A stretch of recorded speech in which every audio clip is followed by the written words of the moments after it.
Hello guys.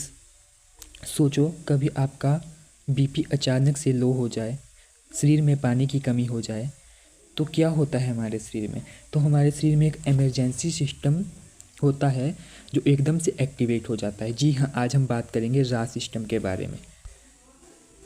राज system क्या होता है? राज सिस्टम, इसकी फुल फॉर्म होती है रेनिन एंजियोटेंसिन एल्डोस्टेरोन सिस्टम। ये जब भी हमारा बीपी डाउन हो जाता है तो हमारे बीपी को कंट्रोल में लाने के लिए ये सबसे पावरफुल सिस्टम होता है।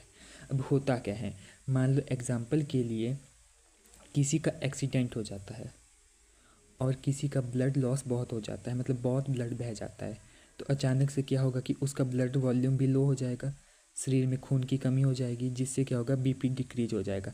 अब हमारा किडनी तक जो ब्लड पहुंचना था वो प्रॉपर अमाउंट में नहीं पहुंच पा रहा है। तो किडनी क्या करेगी, एक इमरजेंसी कंडीशन लागू करेगी, मतलब किडनी बोलेगी भाई इमरजेंसी है। तो वो अपने जो भी उसके जी जे सेल होते हैं, जक्स्ट्रा ग्लोमेरुलर सेल्स होते हैं, उनको बोलती है भाई रेनिन को सिक्रीट करो। अब रेनिन क्या होता है? रेनिन होता है एक एंजाइम होता है रेनिन, जो सबसे पावरफुल होता है हमारे बीपी को कंट्रोल करने के लिए।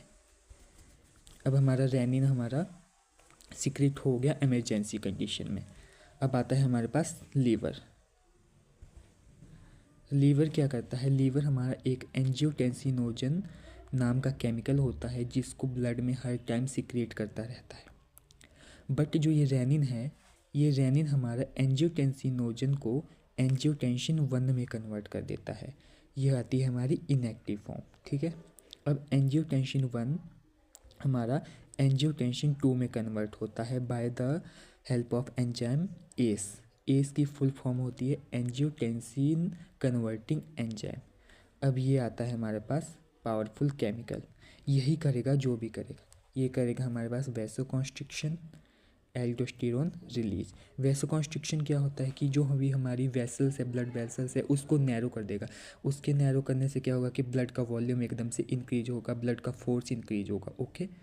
तो जिससे हमारा बीपी मतलब बढ़ना स्टार्ट हो जाएगा। दूसरा होता है हमारे पास एल्डोस्टेरोन सिस्टम, एल्डोस्टेरोन के रिलीज़। ये हमारे एल्डोस्टेरोन के रिलीज़ को इंक्रीज कर देता है। अब एल्डोस्टेरोन के रिलीज़ होने से क्या होता है कि हमारा वाटर की रीअब्जॉर्प्शन होती है, सोडियम की रीअब्जॉर्प्शन होती है और पोटाशियम एक्सक्रीशन बढ़ जाती है, जिससे हमारा बीपी एकदम से राइज होना स्टार्ट होता है। ये सिस्टम तब तक चलता है जब तक हमारा बीपी एकदम से कंट्रोल ना आ जाए, ठीक है।